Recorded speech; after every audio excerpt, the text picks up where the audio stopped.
Sue, we're back again so soon. Yeah, glad to be here.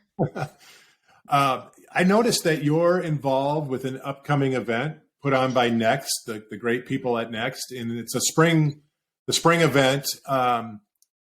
What interests me about your involvement is the impact on the agenda around first-time homebuyers and diversity and inclusion. Tell me, first of all, tell us how you got involved with Next, and then kind of what that agenda is shaping up like.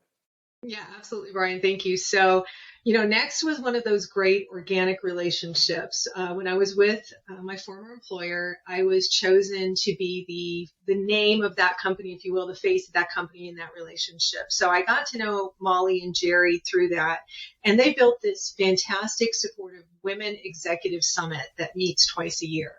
So when I became temporarily retired in November, Molly reached out to me. She responded to one of my LinkedIn posts. So LinkedIn works, right, folks? You just got to know when LinkedIn works. And she said, we'd love you to come work with us at Next. And so I've been doing that now since December. And we've got the spring event coming up in Phoenix. So anyone who's tired of the snow, come out to Phoenix, April 2nd through the 4th.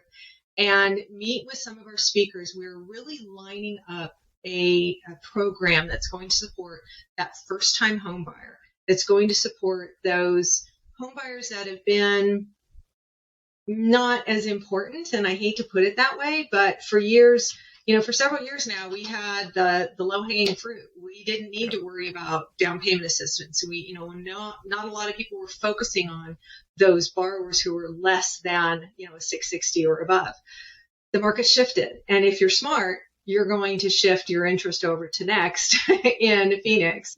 And what I'm trying to bring to that event is some of my relationships through the credit world. So I can't talk about all the people that are coming yet that I've been able to talk with, but I can say we're going to have some great conversations about building that first-time home buyer process. Right. Where are you going to go to get it? What zip codes are you going to go to? And we've got some powerhouse speakers who have actually been doing this through the pandemic and noticed that this is an underserved community.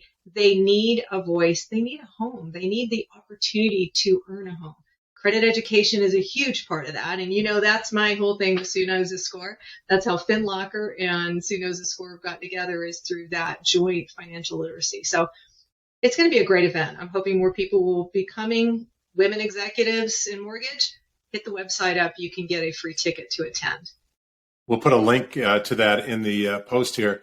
I love the focus of the agenda because it's like so actionable. Yes. One of the things that we talk a lot about at FinLocker with our clients and the loan officers that are using our product is we've talked a lot about this concept of attract and engage, right? But recently, internally, we've been thinking a little bit more about being more intentional about how we talk about that message. And really, it's about reach and assist.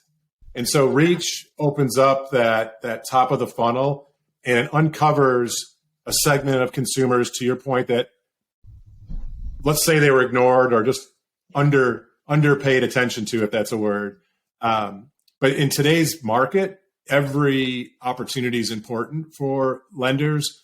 And we think the reach piece is important to get out there and use financial fitness, financial literacy, credit education to open up your funnel as a professional.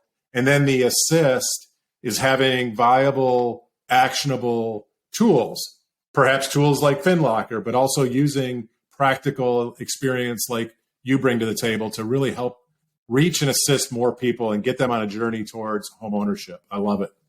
Yeah, absolutely, Brian. And I'll say, I mentioned this when you and I talked before, but you did a survey and I said, reach those people that are 17 years old. And well, why would you say that, Sue? Like, why? They can't even sign a contract. They can't get a home. They don't have enough income. Yes, but if you educate them, they're going to educate their parents. They're going to educate their siblings. They're going to educate their family. And we talk about home ownership as a way of building wealth, but there's a wealth of education that we need before we start building that monetary wealth. And that's why I say it's never too early to start talking about financial literacy and credit education. I love that. Well, everybody should go check out the Next event in Phoenix, first week of April. Hopefully it warms up by then. Thanks again, Sue. Talk later.